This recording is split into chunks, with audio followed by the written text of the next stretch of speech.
Introduction of four Vedas शब्द का अर्थ ज्ञान है। वेद हमारे धार्मिक ग्रंथ तो हैं ही, उसके साथ साथ हिंदू धर्म के धर्म को सूचित करते हैं। वेद ही हिंदू धर्म के सर्वोच्च और सर्वोपरि धर्म ग्रंथ है। वेद दुनिया के सभी ग्रंथों में से सबसे पुराने धर्म ग्रंथ माना जाते हैं। वेद मानव सभ्यता के लगभग सबसे पुरानी और पहले लिखित दस्तावेज है। वेद इंट्रोडक्शन ऑफ फोर वेद्स सनातन धर्म और विश्व का प्राचीनतम ग्रंथ है। वेद पूर्णतः ऋषियों द्वारा सुने गए ज्ञान पर आधारित है, इसीलिए इसे श्रुति कहा जाता है। वेद संस्कृत के शब्द से निर्मित है, जिसका अर्थ ज्ञान होता है। ये प्राचीनतम ज्ञान विज्ञान का अथाह भंडार है। वेद में मनुष्य के हर समस्या का समाधान मिलता है। हिंदू धर्म को सूचित करने वाले चार वेद जो निम्नलिखित है: ऋग्वेद, यजुर्वेद, सामवेद और अथर्ववेद। एक, ऋग्वेद। ऋक् अर्थात स्थिति। वेदों में सबसे पहला वेद ऋग्वेद है, जो पद्यात्मक है। ऋग्वेद में 10 मंडल, 1028 सूक्त और इसमें 11,000 श्लोक हैं। ऋग्वेद में शाकल्प, वास्कल, अश्वलायन, शानखान, मंडूकायन 5 शाखाएं हैं। इस वेद में देवताओं के आवाहन के मंत्रों और भौगोलिक स्थिति के साथ बहुत कुछ है। 2, यजुर्वेद। यजुर्वेद 4 वेदों में से एक महत्वपूर्ण श्रुति धर्मग्रंथ है। यजुर्वेद का अर्थ यजुष के नाम पर ही वेद का नाम यजुष जोड़ वेद इक्वल्स यजुर्वेद शब्दों की संधि से बना है। यज का अर्थ समर्पण से होता है। यजुर्वेद में यज्ञ की असल प्रक्रिया के लिए गद्य और पद्य मंत्र है। यजुर्वेद अधिकांशतः यज्ञों के नियम और विधान है, अतः इसलिए यह वेद कर्मकांड प्रधान भी कहा जाता है। यजुर्वेद वेद 2 शाखाओं में बटा हुआ है, शुक्ल और कृष्ण। 3, सामवेद। सामवेद गीत संगीत का मुख्य वेद है। प्राचीन आर्यों द्वारा सामवेद का गान किया जाता था। सामवेद में 1875 श्लोक है, इसमें से 1504 ऋग्वेद से लिए गए हैं। इस वेद में 75 ऋचाएं, 3 शाखाओं में सविता, अग्नि और इंद्र आदि देवी देवताओं के बारे में वर्णन मिलता है।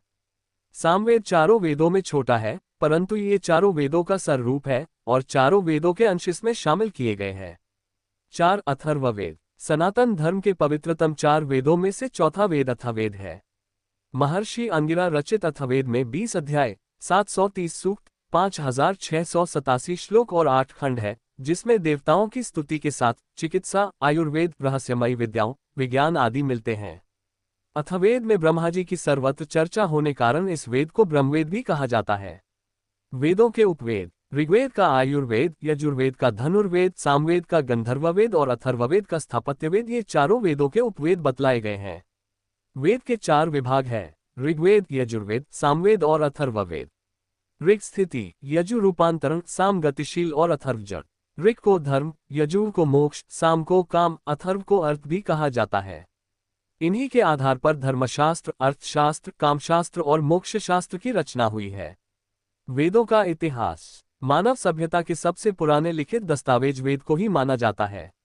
भारत के पुणे में भंडारकर ओरिएंटल रिसर्च इंस्टीट्यूट में वेदों की 28,000 पांडुलिपियां रखी हुई हैं। इस पांडुलिपि में 30 पांडुलिपियां ऋग्वेद की बहुत ही महत्वपूर्ण, जिन्हें यूनेस्को ने विरासत सूची में शामिल किया गया है। यूनेस्को द्वारा ऋग्वेद की 1800 से 1500 ई.पू. की 30 पांडुलिपियों को सांस्कृतिक धरोहरों की सूची में शामिल किया गया है। यूनेस्को की महत्वपूर्ण 158 सूची में भारत की महत्वपूर्ण की सूची 38 है। ब्रह्मा जी द्वारा वेदों का ज्ञान सर्वप्रथम 4 ऋषियों अग्नि, वायु, अंगिरा और आदित्य को सुनाया गया था। वेद ही वैदिक काल परंपरा की सर्वोत्तम कृति है। ये पिछले 6-7 हजार ईस्वी पूर्व से पीढ़ी दर पीढ़ी चली आ रही है। संहिता, ब्राह्मण, आरण्यक और उपनिषद के संयोग को विद्वानों ने वेद कहा है।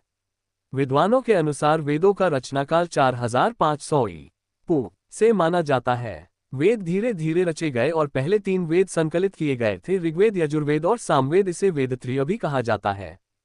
फिर अथवा ऋषि द्वारा अथर्ववेद की रचना की गई है। वेदों का महत्व: वेद इंट्रोडक्शन ऑफ 4 वेद्स सनातन धर्म के मूलाधार है। वेद ही तो एकमात्र ऐसा ग्रंथ है जो आर्यों की संस्कृति और सभ्यता की पहचान करवाते हैं। मनुष्य ने अपने शैशव में धर्म और समाज का विकास किया, इसका ज्ञान केवल वेदों में ही मिलता है। वेदों से मनुष्य जाति को जीवन जीने की विभिन्न जानकारियां मिलती हैं। इनमें से कुछ प्रमुख जानकारियां निम्नलिखित है। वेदों में वर्ण एवं आश्रम पद्धतियां की जानकारी के साथ साथ रीति रिवाज एवं परंपराओं का वर्णन और विभिन्न व्यवसाय के बारे में वर्णन किया गया है। वेदों में वर्ण एवं आश्रम पद्धतियां की जानकारी के साथ साथ रीति रिवाज एवं परंपराओं का वर्णन और विभिन्न व्यवसाय के बारे में वर्णन किया गया है। महर्षि अत्रि कहते हैं कि नास्ति वेदात् पर शास्त्रम, अर्थात वेद से बढ़कर कोई शास्त्र नहीं है। और महर्षि याज्ञवल्क्य कहते हैं कि यज्ञाना तपसां चैव शुभाना चैव कर्मणाम वेद एव द्विजातिना निःश्रेयस्करः परः। अर्थात यज्ञ के विषय में, तप के संबंध में और शुभ कर्मों के ज्ञानार्थ द्विजों के लिए वेद ही परम कल्याण का साधन है।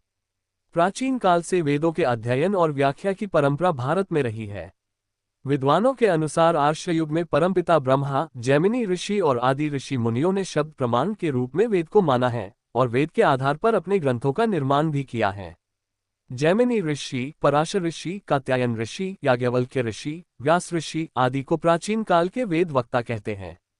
वेदों का सार। वेदों में ब्रह्म, ईश्वर, देवता, ब्रह्मांड, ज्योतिष, गणित, रसायन, औषधि, प्रकृति, खगोल, भूगोल, धार्मिक नियम, इतिहास, रीति रिवाज आदि लगभग सभी विषयों से संबंधित ज्ञान भरा पड़ा है। एक ग्रंथ के अनुसार ब्रह्मा जी के चारों मुख से वेदों की उत्पत्ति हुई। वेद सबसे प्राचीनतम पुस्तक है, इसीलिए किसी व्यक्ति या स्थान का